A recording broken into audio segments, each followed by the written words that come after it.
కానీ మీరు కుండ బద్దలు కొట్టి మొహం మీద చెప్పేస్తారని ఎప్పుడు మీకు శత్రువులు తయారు అవ్వలేదా?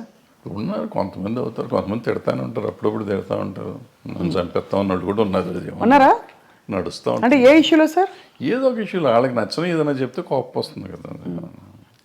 ఎవరు సార్? అలాగే నేను దాసనారాయణ గారు, నేను కృష్ణ గారు భయంకరంగా పోట్లాడుకున్నాం. అవునా? ఎలా పోట్లాడుకున్నారు చెప్పండి. ముఖాలు కూడా చూసుకునే లెవెల్లో పోట్లాడుకున్నాం. తర్వాత మేము ఇద్దరం అసలు నేను కృష్ణ గారు కానీ నేను దాసనారాయణ గారు అంత క్లోజ్గా మళ్ళీ ఎవరు లేరు.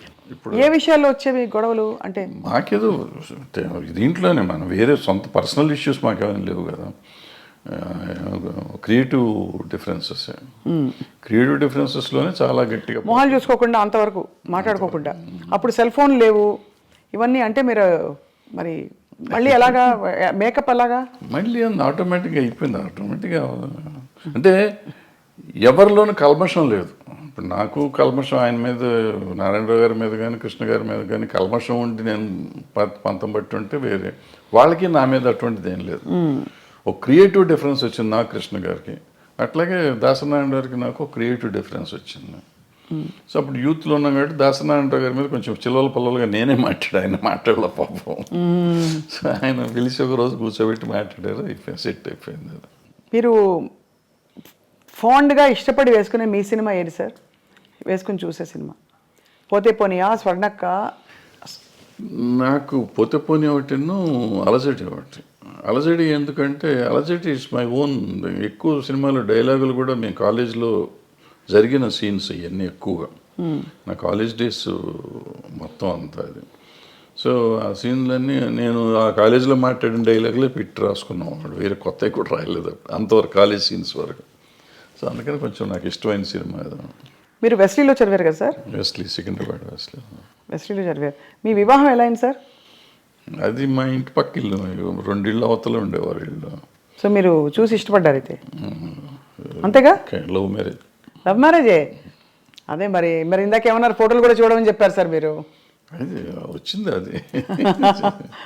సో మీ పిల్లలు ఎవరు మీ బాటలో నడవట్లేదా? వాళ్ళు సినిమా ఇండస్ట్రీ వద్దనుకున్నారా? మీరే డిసైడ్ చేశారా సార్ వాళ్ళకి? నేను చేయలేదు. నేను సినిమాలు చూడమంటే సినిమాలు కూడా చూడరు. చూడరా? నా సినిమాలు ఏం చూడరు, బయటికి చూస్తారని తెలియదు నాకు. చిన్నప్పుడు పెద్ద ఇష్టపడేవారు కదా, వెళ్ళేవాళ్ళు సినిమాకి తీసుకెళ్ళేవాడిని కానీ పెద్ద. So life has taught you so much sir. అంటే what is the core takeaway ఏంటి లైఫ్లో అని? To be satisfied with whatever you have first point, then you will be very happy with that. అంతే తప్ప నాకేం లేదు, నా కళ్ళు ఉన్నారు వీళ్ళు ఉన్నారు, ఇక నా కళ్ళ ముందు ఉండి వీళ్ళు వెళ్ళిపోతున్నారని మనం బాధపడిపోతా అంటే you lose lot of things. నేను ఐఎమ్ హ్యాపీ ఉన్నాను, బాగానే ఉంటాను కదా. బాగుంటానికి ప్రయత్నం చేయాలి. అంటే ప్రయత్నం చేయకుండా తిరగటం అనేది ఒకటో క్వశ్చన్. ముందు ప్రయత్నం చేయి, నీ పని. కృష్ణుడు చెప్పింది భగవద్గీతలో, నీ పని నువ్వు చెయ్యి, వచ్చేది ఫలితం నీ చేతిలో లేదు. ఫలితం ఒక్కోసారి ఏదైనా రావచ్చు, కరెక్ట్, అవును. ఫలితం లేకపోయి ఉండొచ్చు, బట్ నీకు కృషి అయితే ఉండాలిగా. అవును, కృషి చేస్తూనే ఉండవు. So that will be very happy, హెల్దీగా ఉంటావు. Ultimate result is not yours. వచ్చినప్పుడు వస్తుంది. దేవుడిని నమ్ముతారా సార్ మీరు? నేను నమ్మను. మరి కృష్ణుడు దేవుడు కాదా? అంటే ఆయన చెప్పిన భగవద్గీత నమ్ముతారు? ఏదైనా నమ్మటం అనేది ఏముందమ్మ దీంట్లో. ఆయన చెప్పింది ఇప్పుడు అందరూ ప్రపంచం అంతా నమ్ముతుంది కదా భగవద్గీతని. అందులో ఆయన చెప్పింది నేను చెప్తున్నాను. నేను చెప్పటం కదా, నేను ఏదో ఇదేం కాదు, అదే కదా అంటారు. మన లైఫ్ జీవనసారం అంటారే, జీవనసారం అంతకంటే ఏముంది. మనం చేయాల్సింది చేయకుండా నాకు లేదు. ఇప్పుడు మనం చాలామంది సినిమా ఇండస్ట్రీలో ఉన్నాడు అంటారు, నాకు సినిమా ఇండస్ట్రీ నేను ఎవరు రమ్మన్నాడు? నువ్వు యూ చూస్ యువర్ సెల్ఫ్. మీరు ఇక్కడికి వచ్చి దీన్ని కావాలని కోరుకుని ఏదో ఇస్తారంటే నువ్వు సాధించాలి. వాళ్ళు చిరంజీవి గారు, ఎన్టీ రామారావు గారు, నాగేశ్వరరావు గారు వీళ్ళంతా సాధించి వాళ్ళు గొప్పవాళ్ళు అయ్యారు. చాలా కష్టపడి ఉంటారు కదా సార్. ఇంత వాళ్ళలాగా వాళ్ళు వచ్చేసింది, వాళ్ళకి అంత వచ్చింది, నాకెందుకు రాలేదంటే వాళ్ళలాగా నువ్వు ఏమైనా చేసావా? నువ్వు చేయలా. నువ్వు చేస్తే నీ పరిధికి ఎంత ఉందో అంత పరిధి నీకు వస్తానే ఉంది. నీ టాలెంట్కి సంబంధించి ఇప్పుడు నేనున్నానమ్మా, నేను సినిమాల్లో 1 వేషం వేసి ప్రకాష్ రాజ్కి అంత ఇచ్చేస్తున్నారు, ఆడ పెట్టుకుని నన్ను ఎందుకు పెట్టుకోలేదంటే నాకు పర్సనాలిటీ ఉంది కదా. ఆయన యాక్టరు, ఇవాళ దేశాన్ని ప్రపంచంలోనే ఆయన పేరు చెప్పుకునే అంత గొప్ప యాక్టర్ అతను. అవును. అతనిలాగా నేనున్నాను, ఒడ్డు పొడుగున్నాను, డైరెక్ట్ చేశాను, 2 సినిమాలు యాక్ట్ చేశాను, ఆయన పెట్టుకుంటారు నన్ను పెట్టుకోరని ఏడిస్తే నా ఆరోగ్యం చెడుతుంది తప్ప ఏం రాదు, పోదు, నాకేం రాదు. సో దిస్ కంపారిజన్ కానీ లేదంటే అసలు మనం వేరే కానీ ఆలోచించకుండా మనం చేయాల్సింది చేసుకుంటూ పోతూనే ఉండాలి, వచ్చినప్పుడు వస్తుంది. సార్ తెలుగు ఫిల్మ్ ఛాంబర్ ప్రెసిడెంట్గా మీరు వ్యవహరించారు. మూవీ ఆర్టిస్ట్ అసోసియేషన్లో మూవీలో చేయాలి, మూవీ ఆర్టిస్ట్ మెంబర్ని కూడా కాదు నేను. అంటే కాదు, బట్ జరుగుతున్న మార్పులు పరిణామాలు, ఆర్ యూ సాటిస్ఫైడ్ అంటే ఒక as a senior film technician?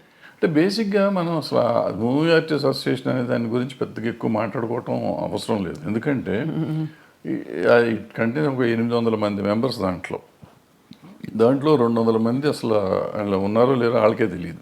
కానీ అంత ఢిల్లీ ఎలక్షన్ లెవెల్లో చేస్తారు కదా సార్, దాని ఊరికి చేసుకుంటారు వీళ్ళు, చేస్తారు, అనవసరం, చేయాల్సిన అవసరం లేదు. అది ఈవెన్ ఛాంబర్ ఎలక్షన్ కూడా నేను మొన్న లాస్ట్ బిఫోర్ ఇయర్ ఎప్పుడు చెప్తే ఎందుకు చేస్తున్నారంటే దాని పోయే కాలం ఏమొచ్చి పోయే కాలం వచ్చిందని తిట్టొచ్చారు, మీడియా ముందే తిట్టొచ్చాను ఆ రోజు. అంతే, మనకి ఏదో సరదాగా ఎలక్షన్ చేసుకోవాలి తప్ప ఈ దీంట్లో రూపాయి వచ్చేది లేదు ఎవరికి. ఫస్ట్ పాయింట్, మన టైం వేస్ట్. బట్ నువ్వు సర్వీస్ చేద్దామని వచ్చినప్పుడు డబ్బులు ఎందుకు ఖర్చు పెడతావు? నువ్వు చేసే సర్వీసే ఎక్కువ, సర్వీస్ చేస్తున్నావు, సర్వీస్ చేస్తానికి వచ్చి నువ్వు ₹1 కోటి ఖర్చు పెట్టి నువ్వు వస్తే నీ మోటివ్ ఏంటి? నీ మోటివ్ సర్వీస్ మోటివ్ కాదు. ఇంకా పవర్ వల్ల వచ్చేది కూడా ఏం లేదు, ఏం లేదు. ఏముంటాం పవర్ వల్ల? మ్యాక్సిమం ఎప్పుడన్నా చీఫ్ మినిస్టర్ ఇంకోళ్ళు పిలిస్తే మీటింగులకు పిలిచినప్పుడు వీళ్ళు కూర్చుంటే ఏమిస్తారు అక్కడ, అటుకులను జీడిపప్పు ఇస్తారు, అంతే, ఒక కప్పు కాఫీ ఇస్తారు. దానికోసం నువ్వు తాపత్రయపడతావు ఎందుకు? అంటే ఆల్రెడీ నీకు ఆ వాల్యూ ఉంది. నిన్ను ముఖ్యమంత్రి గారు పిలిచే లెవెల్ మీరు ఉన్నారు, ఆల్రెడీ పెరిగే ఉన్నారు. ఇవాళ దానికోసం కొట్టుకోవాల్సిన అవసరం లేదు కదా, ఏ పిచ్చి పనులు అంత.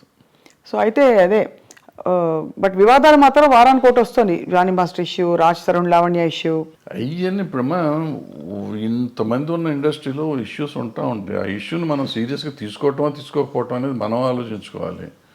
ఏదో ఉంటాయి, ఉన్నప్పుడు దానికి పెట్టుకోవటం. సార్ మోహన్ బాబు గారి ఇంట్లో జరిగిన తగాదాలు ఏవైతేనా మీరు ఒక అంటే టెక్నీషియన్గా, సినిమా ఇండస్ట్రీ వ్యక్తిగా మీరు సమాధానించి చెప్పారా? ఎవరికి? ఆయనతోనా? ఆయనతో ఇది ఏదో అది పర్సనల్గా కదా, ఒకవేళ నేను మాట్లాడినప్పుడు నేను పబ్లిక్లో చెప్పకూడదు కదా. ఇప్పుడు నేను నిజంగా వాళ్ళ వెల్విషర్ని అయితే ఒకవేళ నేను ఇల్లు అక్కడ ఏళ్ళు పెట్టుంటే, పెట్టానా లేదా అనేది తర్వాత సంగతి, పెట్టుంటే అక్కడ ఏం జరిగింది ఇక్కడికి వచ్చి ప్రమోషన్ కాదు, ఏం జరిగింది కాదు సార్, బట్ అసలు అంటే అది బాగా బహిరంగంగా అయిపోయింది కదా, వాళ్ళే మీడియాకి వచ్చారు. ఇప్పుడు వాళ్ళు బహిరంగంగా ఉన్నారు, నేను బహిరంగంగా ఉండకూడదు. నేనని కాదు, ఎవరైనా కానీ, ఎవరు ఇంటర్ఫేర్ అయినా కానీ, ఇంటర్ఫేర్ అయిన వాళ్ళు బయటకు వచ్చి ఇట్ట జరిగిందని చెప్తే ఇక వాళ్ళు పెద్ద మనిషి ఎట్ అవుతారు వాళ్ళు. ఫస్ట్ పాయింట్ అది తప్పు. రెండోది అటువంటివి జరగటం విచారకరం. అందులో మనవాళ్ళు కావాల్సిన వాళ్ళు, పిల్లలు మంచివాళ్ళు, తండ్రి మంచివాడు, ఈ రకాల సమస్య ఎందుకు సమస్య వచ్చిందని నాకైతే అర్థం కాలేదు. నాతో అందరూ బాగుంటారు, 4-3 పిల్లలు బాగుంటారు, ఆయన బాగుంటారు, మోహన్ బాబు గారు బాగుంటారు, అందరూ వెరీ నైస్ పీపుల్, చాలా మర్యాదగా నాతో చాలా అంకుల్ అంటారు పిల్లలు, ఆయన తమ్ముడు అంటూ ఉంటాడు. వాళ్ళ ఇంట్లో అట్లా జరిగిందంటే నాకు నిజంగా బాధగా ఉంది. I just really wanted to go and speak, but ఏమో ఎందుకు డెలికసీస్ వాళ్ళవి మనకి ఎందుకని నేను అడగలేదు. మొత్తానికి సార్ అయితే ఇప్పుడు అంటే there is a lot of turmoil going on around అనిపిస్తుంది సమాజం చూస్తుంటేనే. అన్ని చోట్ల ఉందమ్మా, సమాజంలోని తేడా వచ్చేసింది. అది ఎందుకు వచ్చింది అంటే